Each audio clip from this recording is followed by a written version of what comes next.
বদরের যুদ্ধে মুসলমানের সংখ্যা ছিল মাত্র 313 জন, আর কাফেরের সংখ্যা ছিল 1000। ঠিক কিনা বলুন?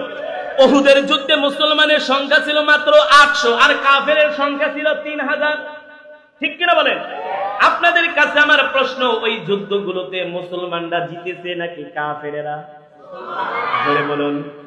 আল্লাহ তাআলা কোরআনুল কারীমে সে কথাই বলছেন, কাম মিন ফিয়াতিন কলিলাতিন গলাবাত ফিয়াতান কাসীরাতান বিইذনিল্লাহ আল্লাহু মা'আস সাবিরিন।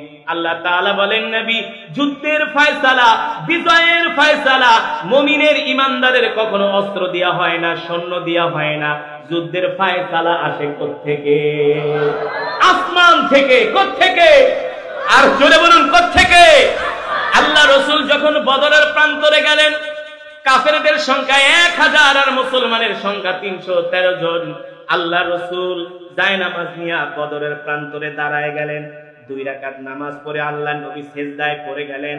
আল্লাহ তাআলা জিবরাইলকে পাঠিয়ে দিয়েছে, ও জিবরাইল, আমার হাবিবকে যে বলো আমার হাবিব ভয় পাচ্ছে, আমার হাবিবের মন খারাপ, আমার হাবিব কষ্ট পাইতেছে, আমার হাবিবের সৈন্য সংখ্যা মাত্র 313 জন, আর কাফেরদের সৈন্য সংখ্যা হলো 1000। আমার হাবিবকে বলে দাও, আমি আল্লাহ এখনো যুদ্ধ শুরু হয় নাই, যুদ্ধের আগে আমি আল্লাহ আমার হাবিবকে বিজয়ের সুসংবাদ দান করলাম। যুদ্ধ এখনো শুরু হয় নাই, আল্লাহ তাআলা জিবরাইলকে পাঠিয়ে দিয়েছে। জিবরাইল আল্লাহ রাসূলের হাত ধরে ধরে বলে, নবীজি আসেন আসেন, এই জায়গাটা এখন মরুভূমির বালু, মরুভূমির নরম বালুর ভিতরে যদি ঘোড়া পাড়া দেয় তাহলে ঘোড়ার পা গেড়ে যাবে, ঘোড়ার পা গেড়ে গেলে সেখানে যুদ্ধ করে সুবিধা করা যাবে না। একটু পরে আল্লাহ তাআলা এখানে বৃষ্টি দিয়া জমিনটাকে শক্ত বানায় দিবে। জমিনটাকে কি করবে? শক্ত বানায় দিবে। কারণ বালুর ভিতরে বৃষ্টি হলে বৃষ্টি ওই বালুটা কি হয়? পানি ঢাললে কি হয়? শক্ত হয়। কাফেরদের জায়গায় বৃষ্টি হবে না, আপনারা যেখানে আছেন এই জায়গাটা বৃষ্টি হবে। আল্লাহ তাআলা মরুভূমির বালুগুলোকে শক্ত করে দিবে। আপনি আরো ভয় পাইতেছেন, আসেন আসেন, এই জায়গার মধ্যে উতবা মরবে, এই জায়গার মধ্যে সাইবা মরবে, এই জায়গার মধ্যে আবু লাহাব মরবে। এখনো যুদ্ধ শুরু হয় নাই, কিন্তু যুদ্ধের ফলাফল ঘোষণা করছেন কে? আরো জোরে বলুন কে? ও মুসলমান, আমরা সব দিক থেকে পৃথিবীতে 1 নাম্বার। ঠিক কিনা বলুন? মুসলমানের কিতাবের নাম কি? এই যে আমি আপনাদের সামনে একটু আগে কোরআন পড়লাম, এই কোরআন এমন এক কিতাব যে কোরআনের তেলাওয়াত শুনলে পাথরের মতো হৃদয়টা মোমের মতো গলে যায়। ঠিক কিনা বলুন? এই পৃথিবীর মধ্যে এত সুন্দর কিতাব, এত হৃদয়গ্রাহী কিতাব, হৃদয় স্পর্শী কিতাব, এত মধুর তেলাওয়াতের মতো কিতাব পৃথিবীতে কোরআন ছাড়া আর দ্বিতীয়টা না। ঠিক কিনা বলুন?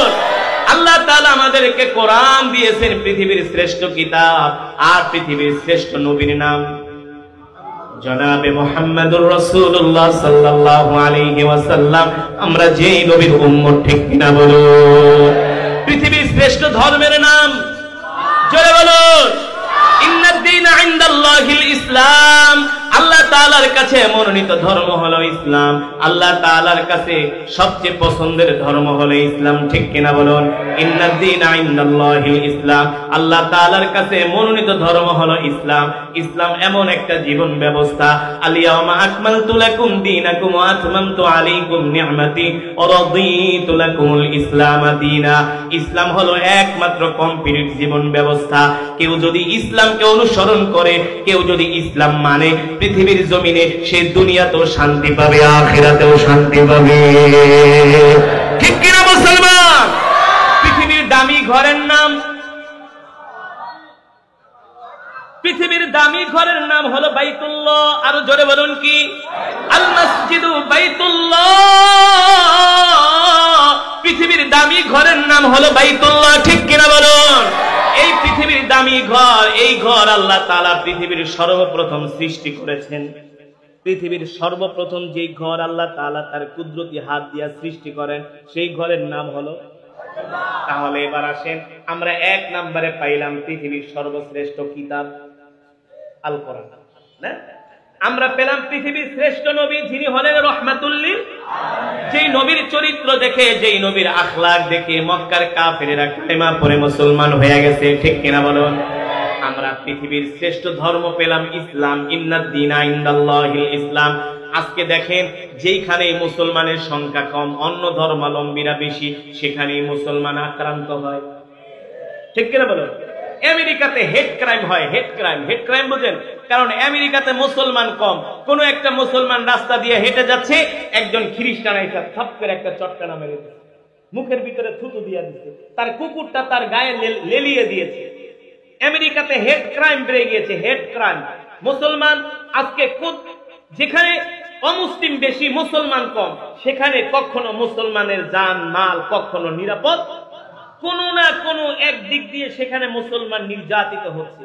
আর আমাদের এই বাংলাদেশ দেখেন, আমাদের বাংলাদেশে 95% মুসলমান। ঠিক কিনা বলো? এই দেশে হিন্দু আছে, বৌদ্ধ আছে, খ্রিস্টান আছে, সবার সাথে আমাদের একটা সুসম্পর্ক। এই দেশের হিন্দুদের সাথে আমাদের একটা সুসম্পর্ক। আমি একটা দোকানে চুল কাটি, ওই হিন্দু স্যারা আমারে 1-2 সপ্তাহ না দেখলে, ভাই আপনি কই যান, আপনারা দেখি না। আমি কে? খুব ভালো লাগে। ভাল লাগে সবসময় আপনার ওয়াজ শোনো। আমি ধান্দাবাজির কথা, ধান্দাবাজি পাবো না, তুমি আমার ওয়াজ শোনো। আপনি কয়টা কালেমা আমার থেকে শুনবেন? তো ওই দিন গেছি চুল কাটতে, আমার কানে কানে কালেমা শুনাইতেছে, লা ইলাহা ইল্লাল্লাহ মুহাম্মাদুর রাসূলুল্লাহ। আমি তুই তো এটা মনে মনে কইছিস, তুই তো অন্তরের থেকে কস নেই। না কই পড়ি তো। কত সুন্দর আমাদের হিন্দুদের সাথে সম্পর্ক। ঠিক কিনা বলো? কেন থাকবে না? ইন্না দীনা ইনদাল্লাহিল ইসলাম, শান্তির ধর্ম হলো ইসলাম।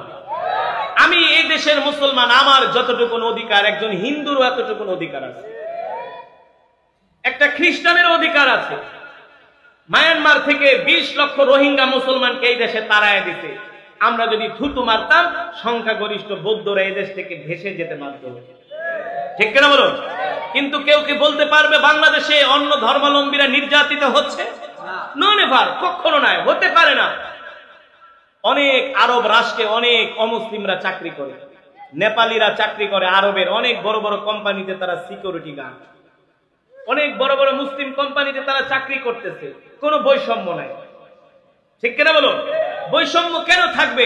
শান্তির ধর্ম হলো ইসলাম, মুক্তির ধর্ম হলো ইসলাম, মানবতার ধর্ম হলো ইসলাম। যেখানে ইসলাম পৌঁছেছে সেখানেই শান্তি প্রতিষ্ঠা হয়েছে, যেখানে ইসলাম যায় নাই সেখানে শান্তি প্রতিষ্ঠা হয় নাই, হতে পারে না। কারণ ইসলাম ছাড়া কখনো শান্তি আসতে পারে না। আর যেহেতু বর্তমান সরকার হলো বৈষম্য বিরোধী সরকার, এই সরকার কি বৈষম্য বিরোধী সরকার। 1100 প্রায় 1500 মানুষের শহীদের রক্তের বিনিময়ে আমরা এই বর্তমানে নতুন স্বাধীনতা পেয়েছি। সুতরাং মুসলমান, আমাদেরকে ভাবতে হবে এই পৃথিবীতে আল্লাহর কোরআন ছাড়া শান্তি প্রতিষ্ঠা করা সম্ভব?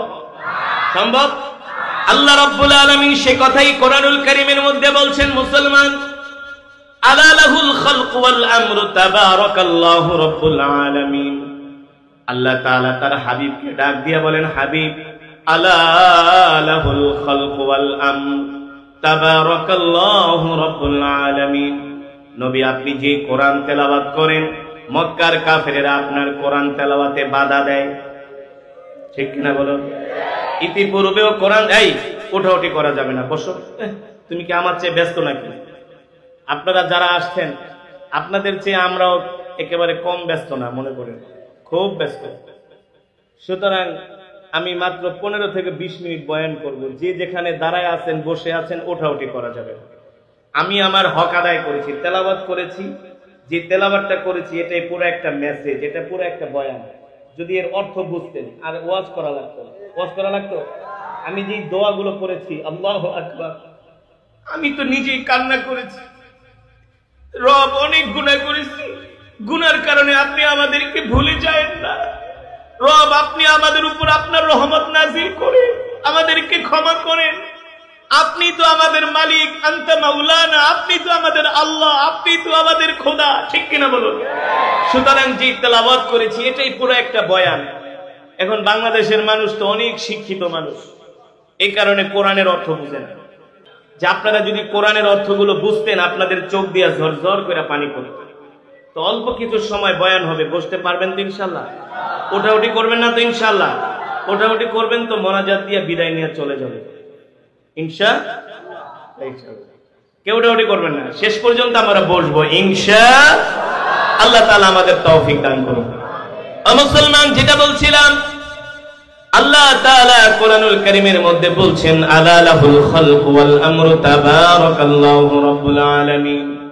আল্লাহ তাআলা ডাক দিয়া বলেন, হাবিব আপনি মক্কার জমিনে কোরআন পড়েন। মক্কার কাফেরেরা কোরআন পড়তে দেয় না, কোরআন তেলাওয়াতে বাধা দেয়, কিন্তু ওরা জানে না এই মক্কার মালিক আবু জেহেল না, এই মক্কার মালিক আবু লাহাব না। ঠিক কিনা বলুন? ইন্না ফি খালকিস সামাওয়াতি ওয়াল আরদি ওয়াখতিলাফিল লাইলি ওয়ান নাহার। নবী গো আপনি বলে দেন, এই দুনিয়া সৃষ্টি করেছি আমি আল্লাহ। কে সৃষ্টি করেছেন? আরো জোরে বলেন কে? আল্লাহ তাআলা বলে, শুধু দুনিয়া সৃষ্টি করি নাই, দুনিয়ার মানুষ যার থেকে আলো গ্রহণ করে আমি আল্লাহ যে সূর্যটা বানাইছি, এই সূর্যটা হলো দুনিয়া থেকে, এই পৃথিবী থেকে 13 লক্ষ গুণ বড়। এই পৃথিবী থেকে সূর্য হলো 13 লক্ষ গুণ। জোরে বলুন। ওই সূর্যের মধ্যে যদি কয়েক মিলিয়ন দুনিয়া ঢুকায় দেন, তারপরে দুনিয়ার কোনো অস্তিত্ব থাকবে না। ঠিক কিনা বলুন? সুতরাং এত বড় বিশাল সাম্রাজ্যের মালিক, কথা বলেন, কথা কয় না, এত বড় বিশাল সাম্রাজ্যের মালিক কে? আল্লাহু আকবার। যিনি হলেন রাজা বিরাজ, যিনি হলেন একচ্ছত্র ক্ষমতার মালিক, যিনি শুধু যদি বলে কোন হয়ে যায়, ফায়াকুন বললে ধ্বংস হয়ে যায়। ঠিক কিনা বলুন? এমন রব ডাক দিয়া বলতেছেন, নবী মক্কার কাফেরেরা কোরআন তেলাওয়াতে বাধা দেয়, আপনার দিন প্রচারে বাধা দেয়। মক্কার কাফেরেরা জানে না আলা লাহুল খালকু ওয়াল আমর তাবারাকাল্লাহু রাব্বুল আলামিন। আপনি মক্কার কাফেরদের সামনে বুক উঁচু করে ঘোষণা করে দেন, এ মক্কার কাফেরেরা, আজ থেকে আমি মুহাম্মদ সাল্লাল্লাহু আলাইহি সাল্লাম আল্লাহর পয়গম্বর, আমি তোমাদের সামনে ঘোষণা করতেছি, আমি এক আল্লাহ ছাড়া কাউকে ভয় পাই না, এক আল্লাহ ছাড়া কারো সামনে মাথা নত। আমার নবী আল্লাহ ছাড়া কারো সামনে মাথা নত করে নাই। করছে নাকি? রোম পারস্যের রাজা বাদশাদের সামনে আমার নবী মাথা নত করে নাই। আর এই বাংলাদেশে এমন কিছু দরবারি মৌলবী আছে যারা আল্লাহ ছাড়া শয়তানের সামনে মাথা নত করে। পৃথিবীর রাজা বাদশা প্রেসিডেন্টদেরকে ভয় পায়। ঠিক কিনা বলুন? কিন্তু যারা হক্কানি আলেম, তারা হক কথা বলতে যায় আল্লাহ তাআলা ছাড়া কারো সামনে মাথা নত করে না। আর তারাই হলো বিশ্ব নবীর শিষ্য। কথা বলে না? কথা বলে না? যারা বিশ্ব নবীর উম্মত, বিশ্ব নবীর শিষ্য, যেমন আমার নবী মক্কার কাফেরদের সামনে মাথা নত করে নাই, এই পৃথিবীর জমিনে একদল হক্কানি আলেম থাকবে, তারাও আল্লাহ ছাড়া কারো সামনে মাথা নত করবে না। ঠিক কিনা মুসলমান? আল্লাহর পয়গম্বরকে আল্লাহ তাআলা ডাক দিয়া বলে, হাবিব আপনি মক্কার কাফেরদের সামনে মাথা উঁচু করে ঘোষণা দিয়া দেন। কি ঘোষণা দিবেন? আলা লাহুল খালকু ওয়াল আমর তাবারাকাল্লাহু রাব্বুল আলামিন। এ মক্কার কাফেররা শুনে রাখো, আমি মুহাম্মদ সাল্লাল্লাহু আলাইহি ওয়াসাল্লাম ঘোষণা করতেছি, আমি মুহাম্মদ সাল্লাল্লাহু আলাইহি ওয়াসাল্লাম ঘোষণা করতেছি, আজ থেকে আসমান যার বিধান চলবে তার, আজ থেকে জমিন যার আইন চলবে তার। ঠিক কিনা বলেন? পৃথিবীর 250 কোটি মুসলমান যখন আমেরিকার সামনে, ইসরায়েলের সামনে, ফ্রান্সের সামনে, রাশিয়ার সামনে, চীনের সামনে এক বাক্যে 250 কোটি মুসলমান, 250 কোটি মুসলমানের 57টা মুসলিম রাষ্ট্রপ্রধান যেই দিন কাবাগরের সামনে একত্রিত হয়ে ঘোষণা দিবে, আমরা মুসলমান আজ থেকে আল্লাহ ছাড়া কাউকে ভয় পাই না। এই ঘোষণা যেদিন থেকে দিবে, সেই দিন থেকে পৃথিবীর সুপার পাওয়ার পরাশক্তিরাও আর মুসলমানের সামনে দাঁড়াতে সাহস পাবে না। কারণ কাফের মুশরিক বেঈমানরা ভালো করেই জানে, সেই আগের ঈমানওয়ালা মুসলমান এখন আর মুসলমানদেরকে নারী দিয়া, অর্থ দিয়া, তাদেরকে লোভ লালসা দিয়া, দুনিয়ার ক্ষমতা দিয়া তাদেরকে ইসলাম থেকে দূরে সরানো যায়, এটা পশ্চিমারা ভালো করেই বুঝে। আমেরিকা ভালো করেই বুঝে, ইসরায়েল রাশিয়া ভালো করেই বুঝে যে মুসলমান শাসকদেরকে একটা ট্র্যাপে ফালায়া, নারী দিয়া, ক্ষমতা দিয়া, তাদেরকে অর্থ দিয়া আমরা তাদেরকে এমন ভাবে গ্রাস করব, গ্রাস করার কারণে তারা ইসলাম থেকে দূরে সরে যাবে। ঠিক কিনা বলো? আমরা অনেকে এরদোয়ানকে অনেক বড় সুলতান মনে করি, আসলে ভুয়া সুলতান। এই পৃথিবীর জমিনে একমাত্র পৃথিবীর জমিনে একটি রাষ্ট্র আছে যারা আল্লাহ ছাড়া কারো সামনে মাথা নত করে না। এই কারণে পৃথিবীর সুপার পাওয়ার গুলো তাদের সামনে কথা বলতে মাথা হিসাব নিকাশ করে তারা কথা বলে, মাথা চুলকায় কথা বলে। সেই একমাত্র রাষ্ট্র হলো আফগানিস্তান। ঠিক কিনা বলুন? যে আফগানের মোল্লারা বড় বড় পাগড়ি লাগায় আর পাঞ্জাবি পরে, এই মোল্লাদের সামনে এখন আমেরিকা কথা বলতে ভয় পায়, রাশিয়া ভয় পায়, ভারতের মুদির ধুতি গরম হয়ে যায়। কারণ কি? কারণ আছে, জানে এই মোল্লারা হলো আসল মোল্লা, এই মোল্লারা হলো খাঁটি মোল্লা। ঠিক কিনা বলুন? যেই মোল্লারা এক বেলা খায়, দুই বেলা না খায়া থাকে, তারপরেও তারা আল্লাহর কদমে সেজদা দেয়। এই মোল্লারা এত কষ্ট করে জিহাদ করছে, শুকনা রুটি খেয়ে তারা জিহাদ করেছে। আজকে তারা সেই কষ্ট করার কারণে আল্লাহ পৃথিবীর রাজত্ব তাদের হাতে তুলে দিচ্ছে, তাই নাই? পশ্চিমা মিডিয়াগুলো প্রোপাগান্ডা ছড়ায় আফগানিস্তান শেষ, অর্থনীতি শেষ। এখন তারাই আবার খবর ছাপে, ৭১ টেলিভিশন, ডিবিসির মতো সেই দালাল মিডিয়াগুলো তারাই এখন সেই আফগানিস্তানের খবর নিয়ে ব্যস্ত। আল্লাহ নিজে বলছেন, ওয়াদাল্লাহুল লাযীনা আমানু মিনকুম ওয়া আমিলুস সালিহাত লা ইস্তাখলিফান্নাহুম ফিল আরদ কামা ইস্তাখলাফাল লাযীনা মিন ক্বাবলিহিম। আরে আল্লাহর কোরআন, আল্লাহ নিজে বলছে আমি ওয়াদা করছি, ওয়াদা, তোমরা যদি আমার দ্বীন মানো, আমার ইসলাম মানো, আমার হুকুম মানো, আমার বিধান মানো, আমি আল্লাহ পৃথিবীর ক্ষমতা তোমাদের হাতে তুলে দিব। কারণ এই পৃথিবীর নেতৃত্ব তো আমরাই দিয়েছি, আমরাই ভারতবর্ষ ৭০০ বছর শাসন করেছি, আমরাই তাজমহল বানিয়েছি, আমরাই খাস মহল বানিয়েছি, আমরাই স্পেন বিজয় করেছি। কোথায় স্পেন বিজয় করেছিল? কারা? আমরা। হযরত তারেক বিন জিয়া রহমাতুল্লাহ আলাইহি ৮,০০০ সৈন্য নিয়ে আসে স্পেন বিজয় করেছিলেন। স্পেনের যে জিব্রাল্টার বলা হয়, যেখানে কালেমার পতাকা উড়িয়েছিলেন। আমরা কোন দিক থেকে আমাদের কম? পৃথিবীর সবচেয়ে বড় চিকিৎসা বিজ্ঞানের উদ্ভাবক হলেন হযরত ইবনে সিনা, যিনি ছিলেন একজন আলেম, যিনি ছিলেন হাফেজ, যিনি ছিলেন সুফি সাধক। আমরা কোন দিক থেকে আমাদের কম আছে? আজকে যে তারা পারমাণবিক বোমা বানায়, এই পারমাণবিক বোমার যেই হাইড্রোজেন, যেই উপাদানগুলো দিয়ে পারমাণবিক বোমা বানানো হয়, এই উপাদানের সর্বপ্রথম মূল আবিষ্কারক ছিলেন হযরত জাবের ইবনে হাইয়ান রহমাতুল্লাহ আলাইহি।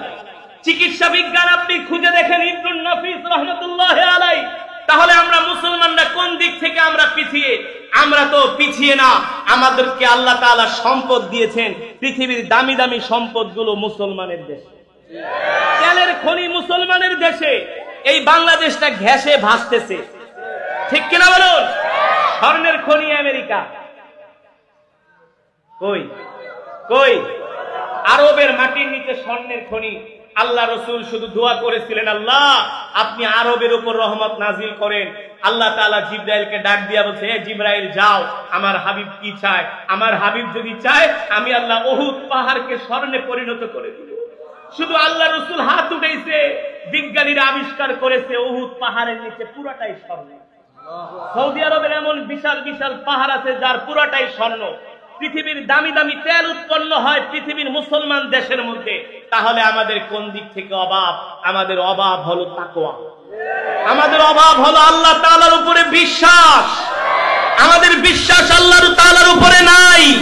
আমরা মনে করি আমাদের মালিক হলো আমেরিকা, আমরা মনে করি রাশিয়া আমাদেরকে প্রোটেকশন না দিলে আমরা শেষ হয়ে যাব। অথচ আল্লাহ তাআলা বলছেন, ফাল্লাহু খায়রুন হাফিযা ওয়া হুয়া আরহামুর রাহিমিন, আমি আল্লাহই হলাম তোমাদের জন্য উত্তম নিরাপত্তা দানকারী। ঠিক কিনা মুসলমান? তাহলে এবার আসেন মুসলমান, আজকে পৃথিবীতে আমাদের অবস্থা, আফগানিস্তানে আমরা মার খেয়েছি, কাশ্মীরে আমরা মার খাই, মায়ানমারে আমরা মার খাই, লিবিয়াতে মার খাই, ইরাকে মার খাই, সিরিয়াতে মার খাই। আজকে গাজায় হাজার হাজার মুসলমানকে শহীদ করা হয়েছে। আজকে লেবাননকে তারা ধ্বংস করার চক্রান্ত করতেছে। এখনো মুসলমানের ঘুম ভাঙে নাই, ঠিক কিনা বলুন? এখনো মুসলমানের ঘুম ভাঙে নাই। তারা মনে করে কাফের মুশরিকরা যদি আমাদের উপর তারা একত্রে হামলা করে আমরা শেষ হয়ে যাব। তাহলে আজকের মাহফিলে এসে আপনারা খুশি নাকি বেজার?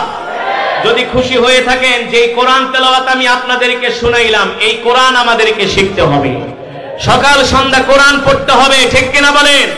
আমাদের নিজেদেরকে কোরআন শিখতে হবে, সন্তানদেরকে কোরআন শিখাতে হবে, আমাদেরকে 5 ওয়াক্ত নামাজ জামাতের সাথে আদায় করতে হবে, আর আল্লাহর জমিনে আল্লাহর দ্বীন কায়েম করার জন্য চেষ্টা করতে হবে। কে কে রাজি আছেন হাত উঠে আল্লাহ তাআলাকে দেখায় দেন। লিল্লাহি তাকবীর, লিল্লাহি তাকবীর। আল্লাহ তাআলাকে ডাক দিলা বলেন, ইয়া আল্লাহ, ওয়াদা করলাম আর কোনদিন নামাজ ছেড়ে দিব না, কোরআন তেলাওয়াত ছেড়ে দিব না। আল্লাহ আমাদেরকে কবুল করে নেন। হাত নামান। আল্লাহ তাআলা আমাদেরকে কবুল করুন। আপনাদের সময় বেশি নষ্ট করব না, বসবেন, একজনও মোনাজাত না দিয়ে যাবেন না। বাবা বসেন, বেশি কষ্ট হচ্ছে? কষ্ট হইলে আপনি যান, মনে হয় মাজুর মানুষ। এখন মাদ্রাসার সম্মানিত প্রধান শিক্ষক আপনাদের সামনে 2-4 মিনিট কিছু কথা বলবেন।